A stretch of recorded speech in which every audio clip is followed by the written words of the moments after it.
The High Republic Phase 1 ends with a Claudia Gray novel, The Fallen Star. Is it the best of the High Republic so far? Find out in our Star Wars Lads, The High Republic Fallen Star review.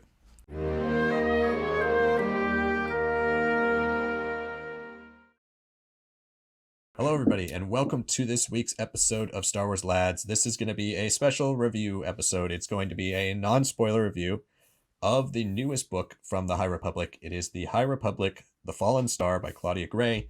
This is the final adult novel in the High Republic Phase 1. It is High Republic Phase 1, Wave 3. I'm so tired of saying that. I'm glad it's over with, so I could stop saying that. But we got a huge book here, and written by the most prolific author in Star Wars canon, or at least for most people, Claudia Gray, who has written Into the Dark in the High Republic, as well as some of your favorites, Lost Stars, Bloodline, Master and Apprentice, Leia, Princess of Alderaan. I mean, she's really never missed. And we're going to dive into this book right now. But before we do so, please hit the like button down below, subscribe to the channel, and hit the notification bell for Star Wars content 3 days a week. This is going to be a bigger week, though. This will be a 5-video week this week. Every day this week, we will be giving you videos. So you want to check out all of those. Tomorrow, we will be releasing a video about other book and comic characters that can appear in the Book of Boba Fett, like Black Chrysanthemum did. We will also be releasing our typical Boba Fett coverage, predictions, and speculation, as well as a review. And this week, we'll be returning to comics with a big High Republic week for comics as well. So we've got all that coming out, and then comment below, let us know what you thought of The Fallen Star. Try to keep it non-spoilery, because we will be doing a spoiler review that will be coming out next Monday as well. So you're going to want to stay tuned for that if you want to talk spoilers, but we wanted to give you guys a few weeks to get into the book and really absorb it all before we talk spoilers. So yeah, let's dive in. I think we should start with positives first, because this is, for me, a bit of a mixed bag. I think very mixed positive. This is still a really good book, and Claudia Gray nails certain aspects of this that I really loved, and I think are very unique to the High Republic, and kind of unique to Star Wars in general, at least in the canon version of Star Wars. We haven't seen this type of thriller vibe really explored. Like, this is a true end-to-end thriller. Like, first page, this thing is intense. It's non-stop. We have characters die. There's real consequences in this story. And I think that's the thing I appreciated about this most. And it kind of all comes back to Claudia Gray as a writer and the way she writes. And it's so intense. She keeps you locked in. There's never a dull moment. And even for me, as someone who thought of the overall product of the story as a bit of a mixed bag, I finished this book in like 2 days. Like, I was sucked in. I loved every second of reading it. And I think if you're just into the High Republic, for sure, you should absolutely read this. We were talking earlier that this is the most dependent High Republic book that has yet to come out. And I think they are going to get more and more dependent as we get further and further into the initiative. But if you have not read Light of the Jedi and The Rising Storm, at the very minimum, you won't really understand at all what's happening in this book. And Into the Dark, I think as a general rule of thumb, reading whatever the author has also written also plays a big part in the way the High Republic is written overall across all mediums. So if you have not read Into the Dark, that really is helpful. And even Out of the Shadows doesn't play as big a role, but there are characters from Out of the Shadows that make a big part of this book's perspective. So all of that. And the characters are another thing I enjoyed. I thought most of them were written very well. Our main POV characters, we have the traditional Stellan, Elzar, Bell, and then also from Into the Dark, Affie, Leox, and Geode, all are in this book as the main POVs. All of them are given good page time. All of them are given good moments, and we all get to see them shine in their own ways. We also have a bunch of other smaller characters returning. But I think for me, my biggest takeaway, my biggest positive is if you're looking for a Star Wars book that's really fast-paced, really intense, a page turner, there's no fluff in this. It's page turner, it's exciting, it's action-packed, and it's a solid conclusion to Phase 1. Even if it doesn't wrap up everything as I wanted to, and we'll get into that a bit in the criticisms, I think this is the book for you. And if you're looking forward to this, I mean, you should absolutely check it out. It's by no means bad at all. It's a very good book. So what are your positives with The Fallen Star, having just read it? Probably the pacing of all the big adult novels that we've gotten. Um, I do think there's like maybe a half tier separation between Light of the Jedi, Rising Storm, and then The Fallen Star.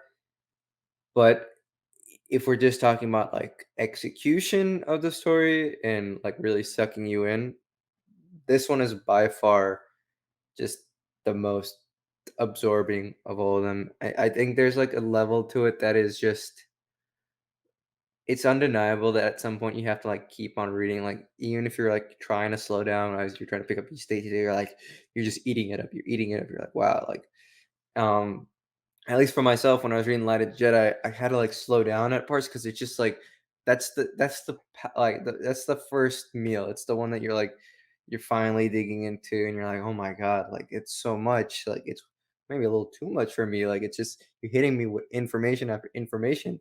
I'm just in this new era.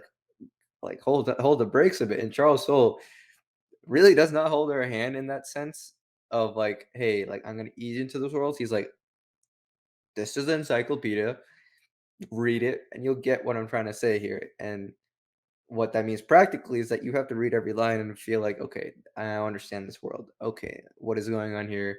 It's less about this thing that's happened with the character and more what that means for the universe. The Rising Storm, on the other hand, didn't have that like immense amount of like detail necessary, but there was just so much action and so many divergent storylines that were coming in and out. Like, you know, Race to Crash Point Tower is part of the Rising Storm, but it's like in and out, right? Ram Jamorm's in it and then he's out of it. Um, there's just so many different things happening in the Rising Storm that once we finally get to the main POVs of like Elzar and Stellan, it's like wow, like there's already so much there, and then we have all these auxiliary things happening with like Padawans and other people involved and politicians and all that, and you're like, whoa, that's insane. This one is like, okay, Fallen Star is very much like, hey, here are your POVs. You already know them. You've already gotten used to them.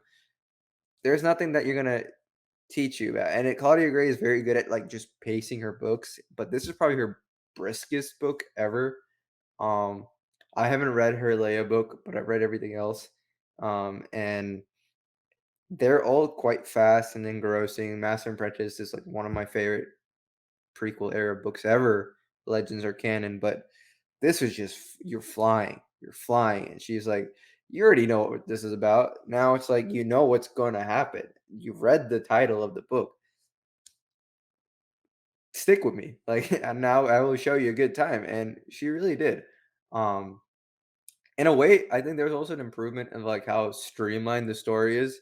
The focus is it has like moments where it bounces around like any Star Wars book, but I think one thing that maybe The Light of Jedi suffered from a bit for me personally is that so much about it was like not only just the story, but you have to set this scale, the universe, everything's going on in the galaxy at this point in Star Wars, like in the High Republic era.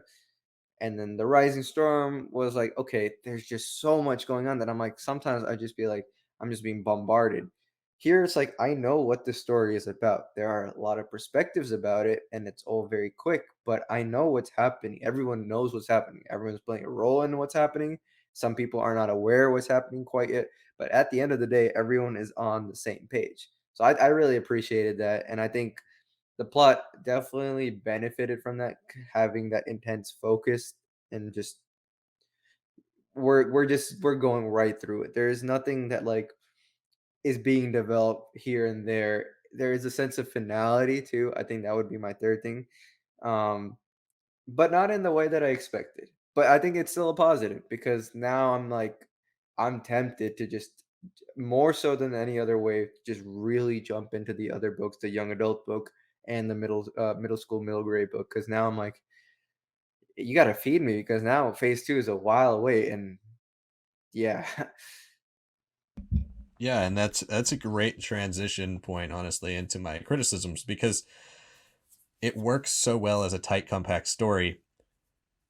But the High Republic has been so big and so expansive that at times this book bites off a bit more than it can chew with its storytelling because it is such a, I mean, it's basically a one room story. It's like it's like 12 Angry Men, but in a space station. Like we never leave the Starlight Beacon, and I don't think that's really a spoiler because you can tell in the first 20 pages you're not leaving this beacon. Like everything is taking place here, and so we've got this whole story that has so many POVs, and we got our main ones, like I said, with Elzar, Stellan, Bell, Leox, and Affy.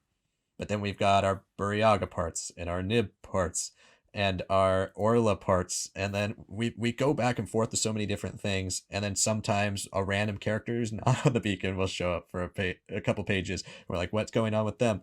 I feel like it bites off a lot more than it can chew at sometimes, and that's kind of amplified. I think that's more of a disappointment for me than a true criticism, because this also plays in heavily to what they announced on Tuesday or last Tuesday, which we didn't do a video on, but they announced parts of what phase 2 is going to be. They didn't really, we decided not to do a video on it mainly because we didn't get really any news. It was just kind of like, oh, phase 2 is coming out and these authors are still a part of it. But the big reveal, the true piece of news that came out is that it's taking place 160 years before Light of the Jedi.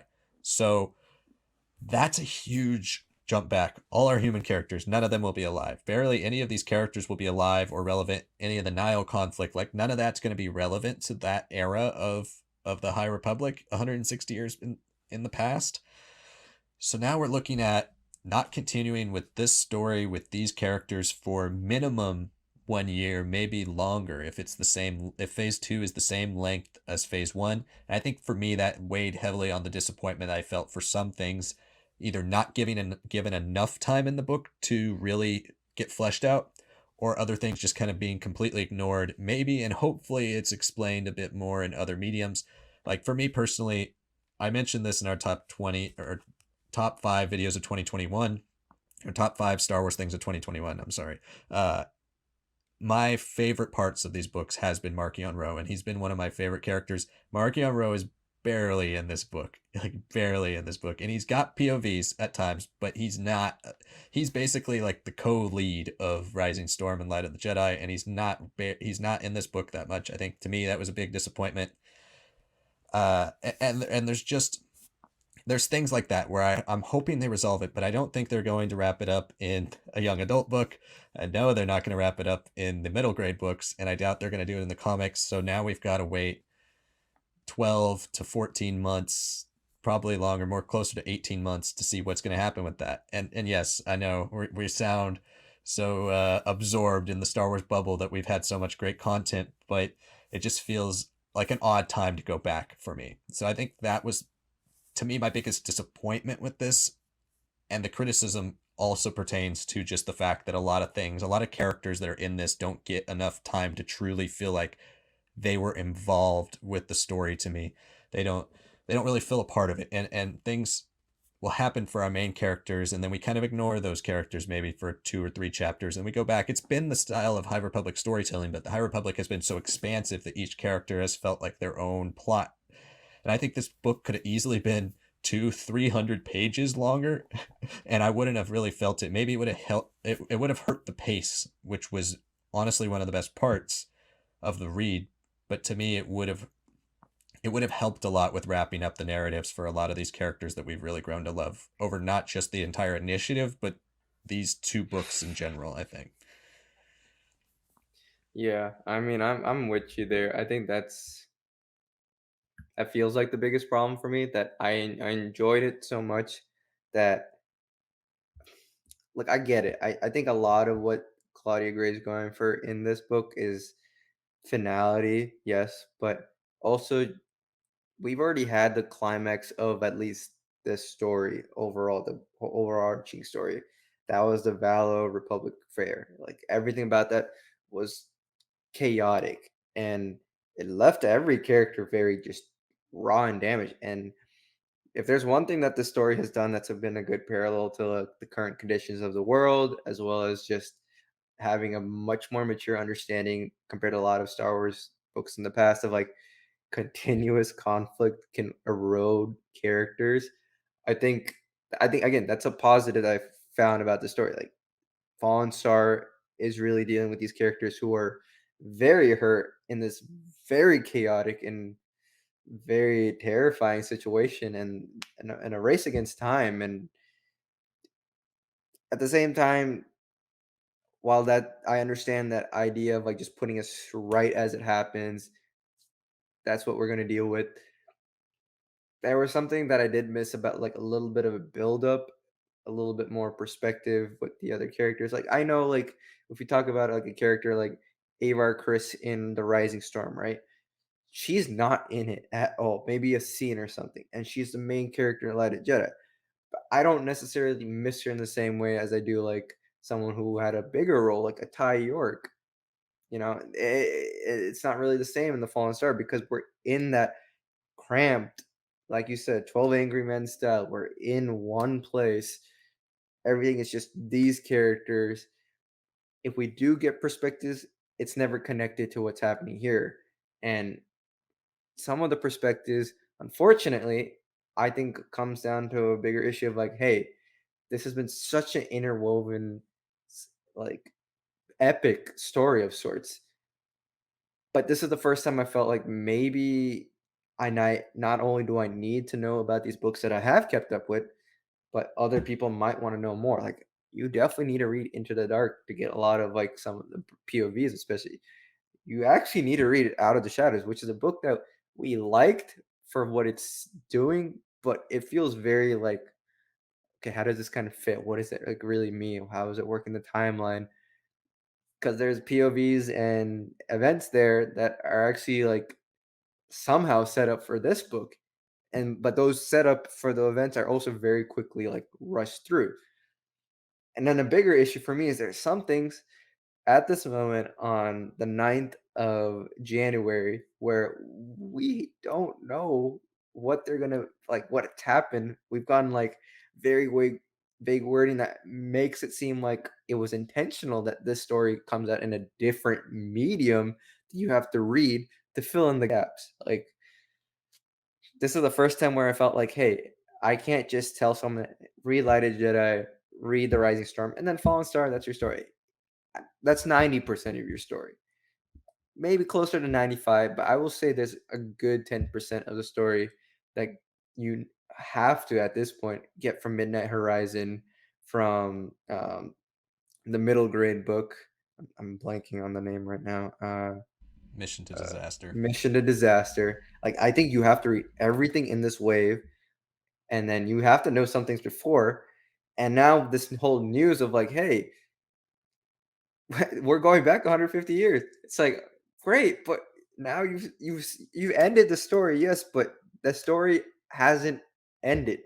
That's that's my ultimate critique of it because I love how it ends. I get why it ends, but I immediately wanted to continue this, and I was hoping phase two was like a continuation. And even if there was a time jump, I thought that would have worked well for the story because it always felt like when you release the title as the Fallen Star, like, yeah, everything has gone crazy, right? Everyone, this is the worst defeat ever, or something. But now I'm like, okay, we're going back 150 years. That's exciting. That's fresh. That feels very much like original trilogy, the prequel trilogy, and then jumping the sequel trilogy. Maybe that's what they're trying to mimic. But do I love that? I can't say I do. I can't say I do. And we're gonna find out sometime this week, in a couple of days, what more details about the books on the second High Republic show. So we'll fill you guys in if we can, if that's worthy of a video. But yeah, I mean, again, we're making the same book seem a lot worse than it actually is. It's still very, very good, and I would say it's a fine, fine outing at the end of the day. Yeah, for sure. And I think we're going to get into scoring here. If you didn't watch the Thrawn Ascendancy Lesser Evil review, I just randomly decided to start giving a score for books. So we're going to do that now. Again, good book, very good book, very entertaining, very quick, fast paced. I wanted more from it. I wanted a lot more from it, but it doesn't detract from it as an experience as a book. It is still a very, very good work, like by itself. We have to look at everything self contained, and I've tried to put, with criticism, try to put our expectations to the side as much as possible, at least for story expectations. Like wanting a thing to go one way and it goes the other way. That's not really on them. That's on us as a viewer or a reader. Try to put that all as aside. It still can come into, did you give me a satisfying end to certain things I wanted? For me, yes on a lot of parts, no on a lot of parts, but still the book flows so well. It flows so well that it's and I enjoyed my reading experience so much, even though it didn't give me everything I wanted, that I'm still gonna give it a 3.5 out of 5, which might seem generous for a lot of people considering how big our criticisms were, but I feel like those are mostly criticisms that can be wrapped up at some point with the High Republic narrative. It's not like this is done forever. We're coming back to this. It's just for now, there's the loose ends that I want more from. Yeah, no, I really agree with that. I would say if I mean we're throwing out scores, for me, Light of the Jedi was a 4. Rising Storm for me personally was like a very soft 4.5, but if we're going to round down, it'd be a 4 as well. This is a 3.5, even though it does feel closer to like a 3.75, somewhere in between. But I do have to put it down a bit just because there were things I wanted, expectations or not, even if we leave them at the door. I could have had a little bit more. I think this book definitely could have had a little bit more. But we are going back now, and then hopefully we're going forward. I don't think we're just going back again. Like that wouldn't make any sense, especially what we know about Star Wars Eclipse and the Acolyte. So I'm assuming structurally we're gonna come back to the story and at least deal with the consequences of this story and wrap up some loose ends. But because of that, it is. I think it's still a great trilogy of books. Probably the best trilogy Star Wars has had in a long, long time when it comes to books. But it feels very much like the Return of the Jedi when stacked up to A New Hope and The Empire Strikes Back. It's great. It's fun. It's exciting. It's exhilarating. Your kid's gonna love it the most out of all these books. But the implications are maybe not as strong as the first two. Yeah, great points. I think that wraps up our review. It is the Return of the Jedi of this, hopefully like three different trilogy thing with kind of a Revenge of the Sith ending. It's an interesting read, and I think you guys will like it. But let us know down below if it hit for you, what you thought. Did it hit the notes you wanted it to? Did you just absolutely love it? Did you think it was the best High Republic book yet? Did you not like it at all? Let us know down below. We'll want to have that conversation. But again, please try to keep it as spoiler free as possible because we will be doing a spoiler review talking about all of our favorite things in detail and least favorite things next Monday. So you'll want to stick around for that. If you haven't already, please subscribe to our channel, hit the notification bell. Like I said, 5 videos this week are coming out from Star Wars Lads. We usually do 3 a week, but with the Boba Fett, we have been adding a lot of stuff. So we're not sticking to a strict schedule right now. It's just kind of whatever content is called for. And then please hit the like button. Really helps us out with the YouTube algorithm, helps more people get to be a part of this conversation. If you like the High Republic, we will also be reviewing everything else. So with all that out of the way, thank you guys so much for watching. Come back to Star Wars Lads for all your Star Wars book reviews and for High Republic coverage, and stay tuned through the rest of the week for more Boba Fett stuff as well as comics and more Boba Fett related video from me about characters that are coming out from books, hopefully in some of these future shows. Thanks so much for watching. We'll see you next time.